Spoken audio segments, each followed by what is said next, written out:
वाट तुम्हाला पाहावी लागली? 17 वर्ष वाट पाहावी लागली थोडं हां. आता 11 वर्ष वाट पाहावी लागली आहे आणि त्यात तुम्ही पाठपुरावा केला होता. नंतर गौरी लंकेशच्या हत्येनंतर हे सगळे आरोपी समोर आले. कसं सगळं तुम्ही बघताय आणि आज हा निकाल हाती आलाय? गौरी लंकेशच्या हत्येचा तपास आणि नालासोपारा शस्त्रसाठा जेव्हा पकडला गेला तेव्हा 2018 साली हे जे दोन आरोपी आहेत सचिन अंदुरे आणि शरद कळसकर हे 2018 साली पकडले गेले या दोन तपासांमधनं. आणि त्याच्या आधी जवळपास 13 ते 18 असा 5 वर्ष हा तपास एका टप्प्यावर येऊन थांबला होता. आज आम्हाला असं वाटतं की जे ॲक्च्युअल शूटर्स होते त्यांना न्यायालयाने शिक्षा सुनावलेली आहे. ही एक महत्त्वाची गोष्ट घडलेली आहे या तपासामध्ये. आणि ही जी संपूर्ण 11 वर्षाची लढाई होती ती मला असं वाटतं की महाराष्ट्र अंधश्रद्धा निर्मूलन समितीचे आम्ही सर्व कार्यकर्ते आणि सर्व हितचिंतक त्यामध्ये महाराष्ट्रातल्या इलेक्ट्रॉनिक आणि प्रिंट मीडियाचा देखील आवर्जून उल्लेख करायला पाहिजे की ज्यांनी हे कॉज लावून धरण्यामध्ये निश्चित एक महत्त्वाची भूमिका बजावली. त्यामुळे 11 वर्षानंतर विवेकाच्या मार्गाने जाऊन न्याय दृष्टीपथात मिळतो ही भावना आमच्या मनामध्ये जागृत राहिलेली आणि मला वाटतं लोकशाहीसाठी सुद्धा ही उपकृत भावना आहे. या निकालाकडे तुम्ही कसं बघता?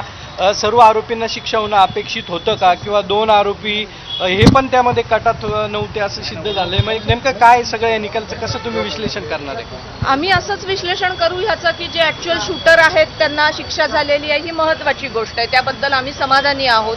ज्या 3 जणांना शिक्षा झालेली नाही त्याबद्दल आम्ही उच्च न्यायालय आणि सर्वोच्च न्यायालयापर्यंत निश्चित जाऊ. आमचे वकील जे ॲडव्होकेट अभय नेवगी आहेत त्यांच्या मार्गदर्शनाने मदतीने आम्ही आजपर्यंतची ही वाटचाल केली. तशीच आम्ही या संदर्भातली अपिलातली वाटचाल पुढे करू. या सगळ्या केसमध्ये महत्त्वाची बाब जी आहे मेन कॉन्स्पिरेटर ज्यांना म्हटलेलं होतं त्यांचं ॲक्विटल झालं. त्यांचं ॲक्विटल होण्याचं कारण काय? वीरेंद्र तावडेंची अरेस्ट ही सगळ्यात आधीची होती. CBIनं ज्या भूमिका कोर्टामध्ये घेतल्यात वारंवार किंवा जे स्टँड्स बदलले बॅलिस्टिक रिपोर्ट बदलण्यात आले ते कोर्टात या सगळ्या प्रक्रियेमध्ये अनेकदा नमूद करण्यात आलेलं होतं. ही केस जाणीवपूर्वक वीक करायचा प्रयत्न केला गेला असं तुम्हाला वाटतंय का? नाही, असं मी काही म्हणणार नाही. आणि अजून निकाल हाती आलेला नाही. ॲक्च्युली कुठल्या गोष्टींच्या आधारे सोडलेलं आहे वगैरे हे समजलेलं नाही. आणि हे लक्षात घेतलं पाहिजे की 2016 साली त्यांना अरेस्ट झालेली होती आणि 8 वर्ष ते आज या गुन्ह्यासाठी तुरुंगामध्ये आहेत. त्यामुळे त्यांना यामध्ये सहभागी असण्याची शिक्षा नक्कीच मिळालेली आहे.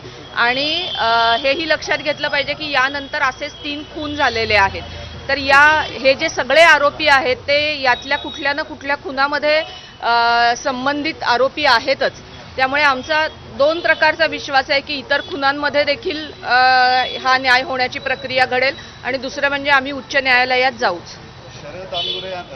शरद कळसकर आणि सचिन अंदुरे यांची ही काही पहिली केस नाही आहे. याशिवाय आणखी एक ठाण्याची आर्मसॉलची केस आहे ज्याच्यामध्ये सगळ्यात पहिल्यांदा ATSनं त्यांना अटक केलेली होती. यांना केवळ आता बळीचा बकरा बनवलं जातंय का या व्यवस्थेकडून असा प्रश्न उपस्थित होतो. याचं कारण या सगळ्यामध्ये ज्यांना मास्टर माइंड म्हटलं गेलं किंवा जे मेन कॉन्स्पिरेटर म्हटले गेले त्यांना अजूनपर्यंत अटक झाली नाही अशी भूमिका तुमचीच आहे किंवा अटक झालेली नाही अशी भूमिका तुमचीच आहे. या सगळ्या परिस्थितीमध्ये आता जे मेन कॉन्स्पिरेटर म्हटले होते चार्जशीटमध्ये त्यांचं सुद्धा ॲक्विटल झालं. लक्षात घ्या की शूटर्स ही काही लहान गोष्ट नाही आहे. ज्यांनी प्रत्यक्ष खून केलाय त्यामुळे बळीचा बकरा निश्चित नाही. कारण त्यांनी प्रत्यक्ष गोळ्या झाडलेल्या आहेत.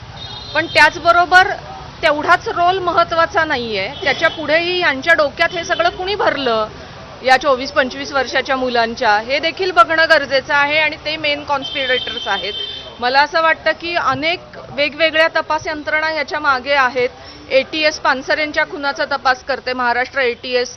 गौरी लंकेश खुनाचा SIT तपास करते. CBI या खुनाचा करत होतं. तर या सगळ्या तपास यंत्रणांनी कलेक्टिव्हली ही जबाबदारी यापुढेही पार पाडली पाहिजे मास्टर माइंड शोधण्याची. नाही, मास्टर माइंड यामध्ये सापडलं गेलं नाही असं तुमचं म्हणणं आहे का? अजूनही त्याचा शोध घ्यावा, निश्चित त्या आमचं संदर्भात म्हणणं आहे. पाठपुरावा तुम्ही करणार आहे? आमचं निश्चित असं म्हणणं आहे आणि आमचं कशाला, सीबीआयच्या चार्जशीट मध्ये त्यांनी असं म्हटलेलं आहे की हा एका व्यापक दहशतवादी कटाचा भाग आहे हा खून. तर व्यापक दहशतवादी कटाचा भाग म्हणजे ज्याला कुणीतरी मास्टर माइंड आहे ना, तर ते सीबीआयनेच शोधणं गरजेचं आहे. आम्ही तुमचं या पुढचा एकच मिनिट आम्ही लिगल हां. स्टँड काय नाही असेल? नाही, ठीक आहे.